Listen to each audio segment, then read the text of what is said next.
Hi friends, welcome to Balakars. நம்ம சேனலில் இன்றைக்கான அப்டேட் என்னென்னு பார்த்தீங்கன்னா, 2 லோ பட்ஜெட் வண்டி பற்றி பார்க்குறோம். ஒரு ஆம்னி ப்ளஸ் டாடா மேஜிக் இது பற்றி தான் பார்க்க போகிறோம். சேனலுக்கு புதுசாக இருந்தீங்க சேனலை சப்ஸ்கிரைப் பண்ணிக்கோங்க. அப்படியே பக்கத்தில் உள்ள பெல் ஐக்கானை கிளிக் பண்ணிக்கோங்க. அப்போ தான் நாங்கள் போடக்கூடிய லேட்டஸ்ட் வீடியோலாம் நோட்டிஃபிகேஷன் வரும். ஃபேஸ்புக்கில் பார்த்துட்டிங்கன்னா மறக்காமல் நான் ஃபேஸ்புக் பேஜை ஃபாலோ பண்ணிக்கோங்க. வாங்க இன்றைக்கான அப்டேட்டுக்குள்ளே போகலாம். இப்போ நீங்கள் வீடியோவில் பார்க்குறது ஃபஸ்ட் வண்டி வந்து ஆம்னிங்க.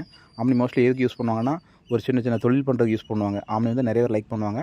இன்றைக்கி வந்து லோ பட்ஜெட்டில் வந்துருக்கு. வண்டி பார்க்கக்கூடிய லொக்கேஷன் பார்த்தீங்கன்னா தென்காசி மாவட்டம் அடைக்கலான தான் பார்க்கணும். அவங்களோட நம்பர் வந்து நான் ஸ்க்ரீனில் கொடுத்துருக்கேன். இப்போ நான் சொல்லக்கூடிய 2 வண்டியில் உங்களுக்கு எந்த வண்டி பிடிச்சிருந்தாலும் டேரெக்டாக கால் பண்ணிவிட்டு நேராக வண்டியை செக் பண்ணி வந்து பை பண்ணிட்டு போங்க. இந்த ஆம்னி பார்த்திங்கன்னா 2007 மாடல், எஃப்சி அப் டு 2028 வரை இருக்குது.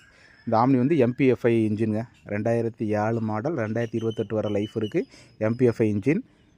சீட் கவர் எல்லாம் நீட்டாக இருக்கும். டயர் பாயிண்ட் எல்லாமே குட் கண்டிஷன். டயர் பாயிண்ட் எல்லாமே ஒரு 60% மேலே தான் இருக்கும். 5 டயருமே நல்லாயிருக்கும். எடுத்து நீங்கள் புது டயர் மாற்றணுங்கிற மாதிரிலாம் இருக்காது. வண்டி நீட்டாக இருக்கும். சீட் கவர் எல்லாம் குட் கண்டிஷனில் இருக்கும்.